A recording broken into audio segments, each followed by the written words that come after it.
Okay, so this is our fourth class on the topic solutions. Till now we have covered the Raoult's law, ideal and non-ideal solutions, the difference between them, vapor pressure curves, vapor pressure plotted against vapor pressure curves of two types. Vapor pressure plotted against the mole fraction, that's the composition of the solution, and the other type of curve is vapor pressure temperature or the vapor pressure boiling point curves. In this class, we are going to study the distillation of liquid mixtures. In fact, distillation is a process which is a very common process in chemistry laboratory. What is distillation used for?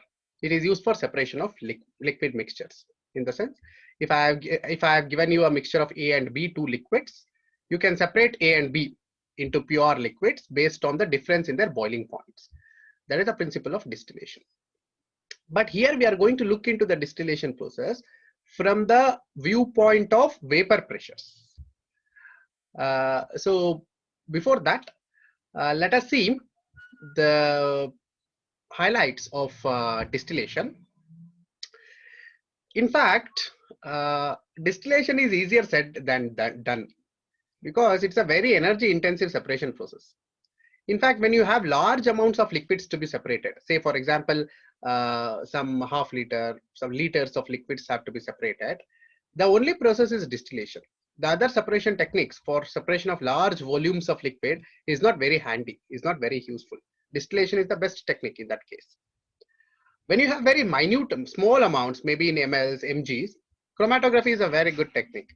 But when you have large amounts of liquids to be separated, distillation is the only technique. So sometimes distillation becomes inevitable.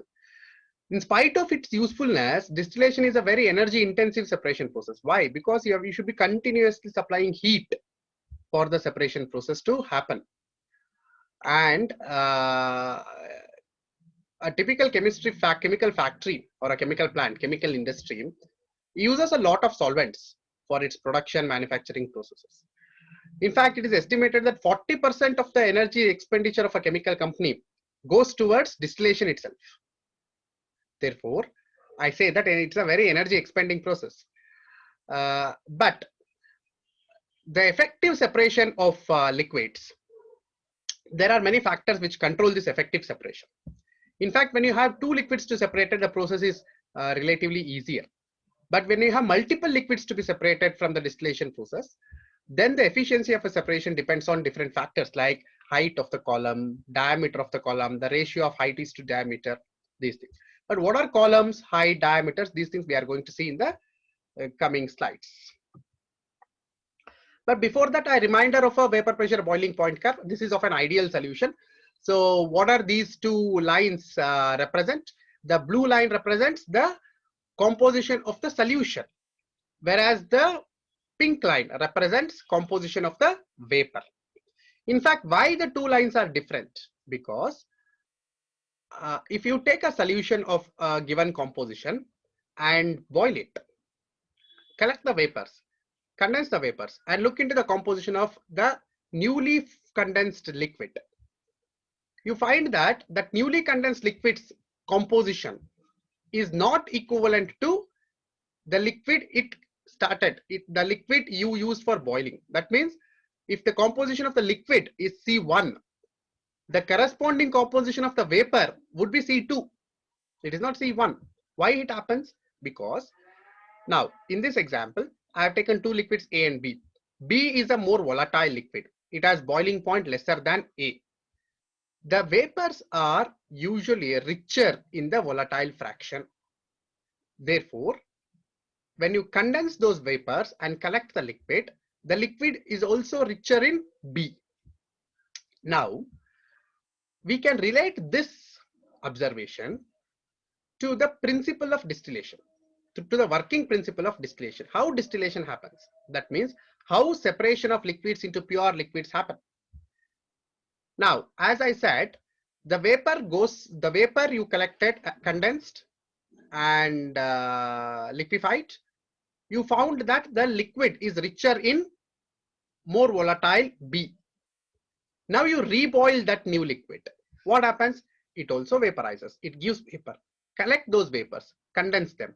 What happens if what is the percentage of B now? It is much higher than the second liquid. So every time you reboil, collect the vapor, condense them, analyze the component of the volatile fraction. With every cycle of reboiling, the volatile fraction becomes richer and richer. Finally, what can happen? At one point, at one stage, the vapors can be of only pure B. At this stage, we call separation as taken place. So B has been separated from A. So for understanding the distillation process, the vapor pressure composition as well as the liquid composition variation with respect to boiling point, theoretical knowledge is important actually. Therefore, I showed you this curve. Let us look at the distillation apparatus. This is the distillation apparatus we use in chemistry labs. Maybe you have used this for recording the boiling point of liquids. Could be in your first semester or second semester. Now you are in which semester? Third semester. Okay. Maybe in your first semester and second semester, you would have used this apparatus. What does the distillation apparatus consist of? What are the basic components? It has a boiling flask, which I have represented here, which contains the mixture. Mixture means two liquids A and B. For example, let us take the simple example of a binary mixture. What is a binary mixture? A mixture containing two liquids. Example A and B. It contains a boiling flask. To the boiling flask, a column is fitted. What is this column? This column is nothing but a long glass tube. One end of the tube or the uppermost end of the tube has an outlet, whereas the bottom end of the tube is joined to the boiling flask, and the tube outlet tube is further drawn and taken into a collection flask, okay, where the product collects. Collection flask. The boiling flask is also called distillation flask. This is the collection flask. Now what about the tube? The tube is surrounded by a condenser. Why condensation is required? Because the vapors which come out of the column due to boiling pass through the tube, and now you have to condense it. You cannot collect the vapors of the liquid and tell that I have separated, right? You have to condense the vapor. So to condense the vapors which are coming out, you require a condenser. Condenser again has a simple setup. It is nothing but a circulating water which cools the vapors. There are air condensers also. That means you need not require water. Just by the circulation of air in the atmosphere, naturally, it gets cooled. But the air condenser is usually used for high boiling liquids, which have boiling points, say above 200 degrees Celsius, which condense easily even by air circulation and collect. But for low boiling liquids, you require water circulation. But there are liquids which are very low boiling. So condensation of such vapors, water is not enough. In fact, you have to use ice cold water, or sometimes some other chilled solvents like chilled isopropyl alcohol, such solvents, chilled solvents. Anyways, so this is the basic setup of our distillation apparatus. Now let us have a look into the separation process. The boiling mixture or the mixture in the boiling tube, after absorbing heat, boils, vaporizes, and the vapors go upwards the column. As the vapors go upwards the column, the temperature drops, right? Because you are heating at the rock bottom of the flask. Column is tall, column is very long. So as the vapors rise upward, the temperature drops and they condense. When they condense, they start becoming droplets, vapors becoming droplets, start trickling down, percolating downwards. When they trickle downwards, what happens? Okay, now before that, now the vapors which are coming out, the composition of that vapors which are coming out, is it same as the composition of the liquid you have taken? No. The vapor pressure boiling point curve tells us the vapors are richer in the volatile fraction. Now, those vapors now which are condensing are forming a liquid mixture, and that liquid mixture which is in the column, let us take the liquid mixture which is in the column, is definitely having a higher percentage of volatile fraction B, example, than the flask you have taken. Is it not? So what has happened basically, just by heating, the vapors have become richer in B. Okay, fine. Now the vapors come, settle down, start flowing down, condense, form droplets, start flowing downwards, trickling downwards, dropping downwards. But as they drop downwards, they again encounter the vapors which are rising up. So they again absorb energy from vapors and boil. Then what happens? They boil and give out vapors which are further richer in B. Why B I am telling? Because B is an example of volatile fraction in our discussion now. A is a non-volatile fraction. For example, let us take an example of water and alcohol. Alcohol is a volatile fraction. Water is non-volatile fraction. Fine. So what is happening inside the column? Repeated and multiple cycles of reboiling, condensation, reboiling, condensation is happening, because of which the vapors are successively becoming richer and richer in more volatile fraction B. And now come to the topmost portion of the column. In fact, in this topmost portion, you find only vapors of B. And these vapors of B pass out through the tube, condense and collect in the collection flask. So basically what have you done due to distillation? You have separated A and B. Is it not? Now the mixture A and B in the flask, pure B in the collection flask. I mean the mixture A and B in the distillation flask, pure B in the collection flask. So you can do this or go on doing this till all the liquid in mixture has come out into your collection flask. So what do I mean by the efficiency here? I was talking about the height and diameter of the column. Now for this efficient separation to take place, this height of the column is very important. Taller the column, better is the separation. And the width of the column or the diameter of the column also matters.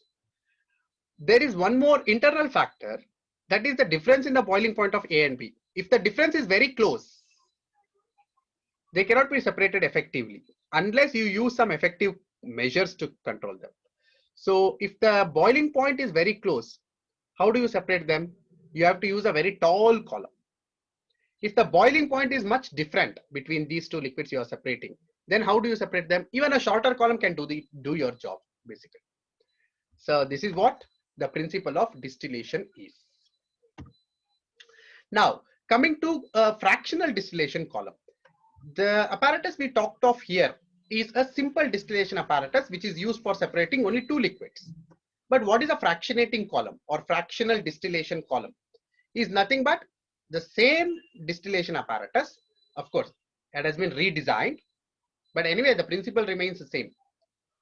The same distillation apparatus which is used for separation of multiple liquids in the mixture, not only two, multiple liquids in the mixture. So then now the design has to be renovated, is it not? It cannot be same as what we were thinking, a simple design. Here what happens in these fractional distillation columns, there are horizontal plates which have small holes.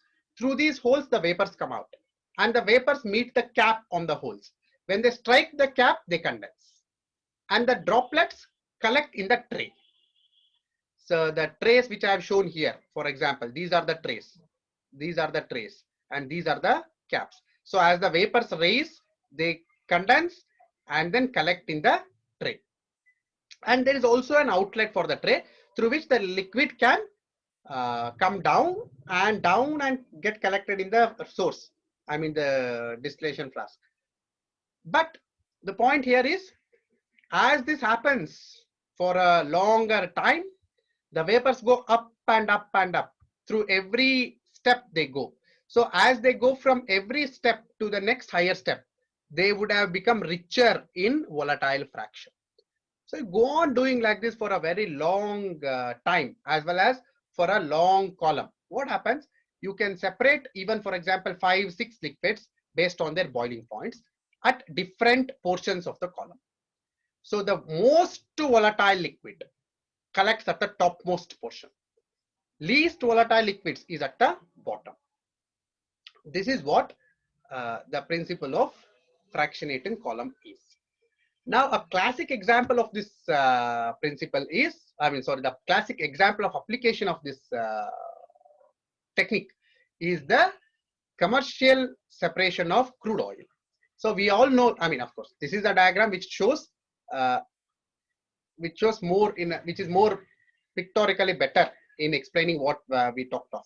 You can see the vapors rising, they are collecting in the tray, and the liquid percolating downwards, liquid flowing downwards, and the liquid which flows downwards again the rebounds, goes to the collection, because you are continuously heating it, right? You are not taking away the source of heating. So it just again it becomes, so with every vaporization it becomes richer in the volatile fraction. Look at this fractional distillation of crude oil. You know, all our petroleum products are obtained from a single source, that is crude oil. But crude oil contains lot of compounds. Few of them are solids, few of them are gases, but many are liquids. Example, diesel and petrol. Yeah? You go to a petrol bank. There are two types of fuels, right? Diesel and petrol. Maybe nowadays a new type of fuel would have been added. That is your gas, CNG. CNG gas used for auto rickshaws. Maybe in future, for another from 5 years by now, you can find electric chargers in your petrol bunk, because electric vehicles are becoming more popular. They are in demand more and more. They are the future generation vehicles. So maybe you have a petrol bunk in which there is no petrol. A petrol bunk which there is no petrol, instead there is a charger. Okay. So look at the way the separation has taken place. A compound with C50, that is a high molecular weight compound which has high boiling point. Example, your coal tar, your wax, those things, or petroleum jelly, in fact, Vaseline, those things collect at the bottom. As you go up and up, low boiling liquids are collected in the upper chambers, and the topmost is the most volatile fraction, that is the liquid petroleum gas. It doesn't condense at all. It is C1 to C4. Look at the molecular weight, very less. C1 represents methane basically. Is it not? Methane, butane, propane. Whereas your gas, C4 to C12, gasoline or the petrol. Look at the diesel, C20 to C30. So diesel and petrol have very different boiling points. So separation of them is not very too much difficult. Your lubricant oils, what we call lubricants, the grease, the lubricants, they are all semi-solids made up of C30 to C40. But what is it? Basically, fractional distillation of crude oil follows the principle of distillation, which we studied in our theoretical part. Okay, all these things we talked about is the separation of ideal solution. What about the non-ideal solutions behavior? In fact, if we look at the distillation process of non-ideal solution, or the vapor pressure and boiling point curves, we get one point of minimum for solution showing positive deviation from Raoult's law. For solution showing negative deviations from Raoult's law, we get a point of maximum. So what do these minimum and maximum points represent? They represent the composition of a solution which has lowest boiling point of all possible other solutions. Again, the maximum is in the similar lines. Maximum boiling point of all possible solutions. We also discussed one more important aspect in our previous class, that is this minimum boiling point has one significance. What is that? That the composition of vapor and composition of liquid at that point are identical. For example, a solution which contains 95.6% ethanol, boil that solution, analyze the vapors. How to analyze the vapors? Take the vapors, collect the vapors, condense, and see how much of liquid A and B, ethanol and liquid water, are present. You find that vapors also have the same composition, 95.6%. So what does it mean basically? In our previous discussions, we told that with every boiling, with every boiling, the vapors become richer and richer in the volatile fraction. Now look at this example. If I make a solution of 95.6% ethanol and give you, can you distill it? Can you separate water and ethanol from it? No. Why? Because every time you boil it, you still get the vapors which are having the same composition of 95.6%. So you can never separate them. Such solutions are called azeotropes. So what are azeotropes? Azeotropes are, okay, maybe azeotropes are constant boiling mixture with fixed composition. Is an azeotropic mixture or also called an azeotrope. So what is the significance of this azeotrope in the distillation process? Simply you cannot distill them, the azeotropic mixture, or simply you cannot separate A and B into their pure liquids from an azeotrope. That's what the example of ethanol I just took. In fact, this can also, azeotrope is also formed with solutions which show negative deviation from Raoult's law, that is nitric acid and water solution. That curve I don't have in this PPT. Anyways, you can watch my previous videos where you can understand it.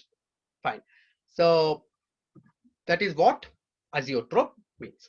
Now, let us give some conditions of distillation for ethanol water mixture. What is our first condition? The first condition is this. I have given you a solution of 95.6% ethanol. Anyways, what is this percentage? It is percentage by mass. That means it has 95.6% mass ethanol. The remaining mass is from water. It is also called weight percentage. Okay, fine. So can you distill it? Can you separate water and ethanol if I give you 95.6% ethanol solution? No, you cannot, because it is an azeotropic mixture.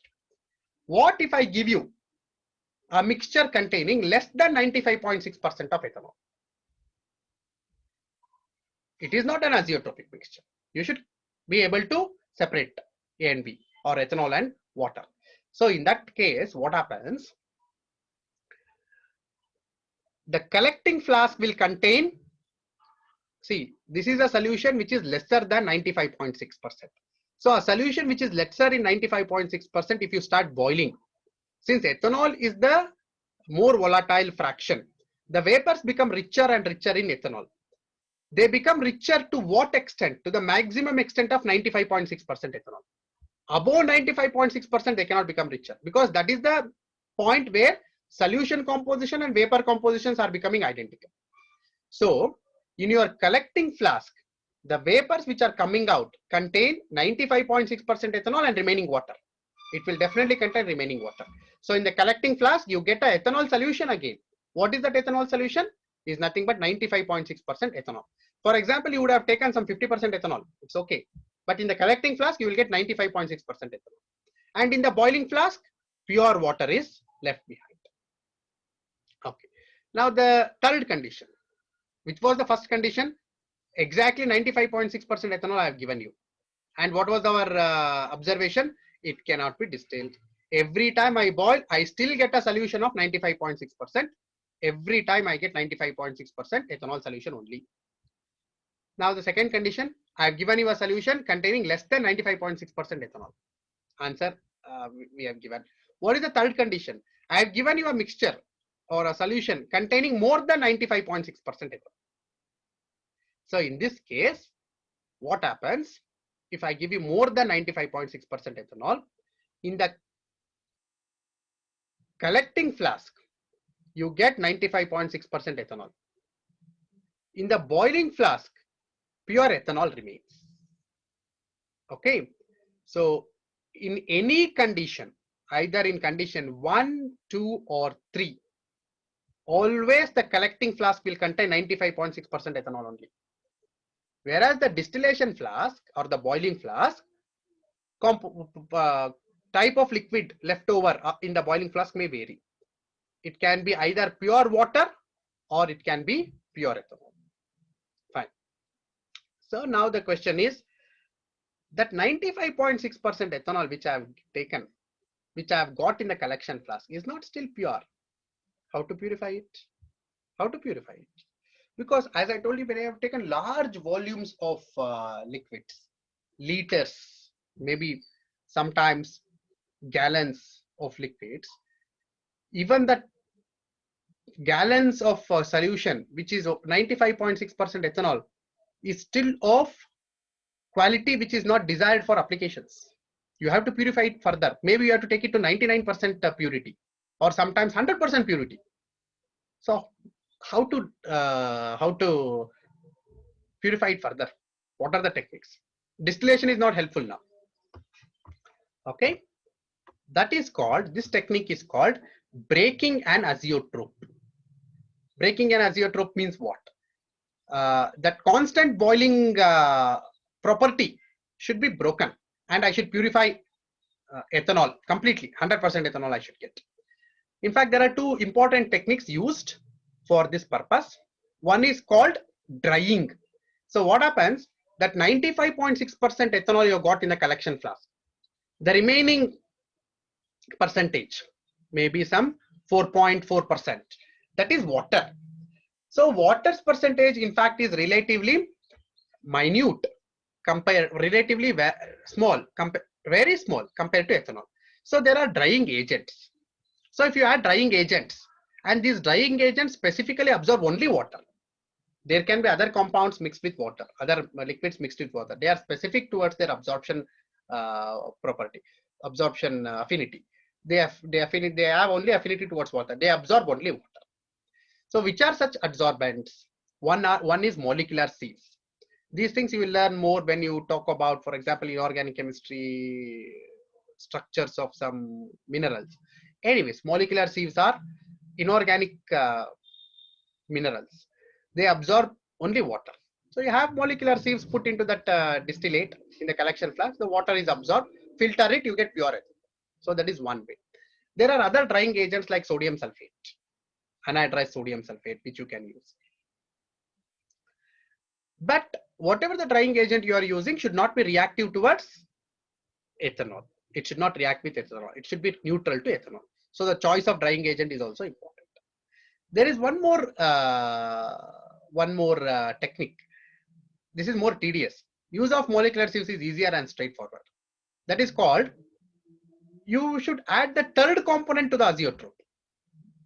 For example, in this example of alcohol water, the third component is benzene. So if you prepare a solution of 18.5% alcohol, 7.44% water, 74% benzene, you can separate alcohol. How? The water is removed fully at 337.6 Kelvin. What is now in the distillation boiling flask? Only benzene and ethanol. So the benzene and ethanol, 340.8 Kelvin, benzene boils off. So what is remaining in the distillation flask? It is pure alcohol. So you have separated. You have got your pure alcohol using this technique also. So these are the things which are helpful in breaking an azeotrope, purifying it further. So these are the examples which I have given you to make you understand that there are more examples of azeotropes, not just ethanol and water, which is commonly discussed everywhere.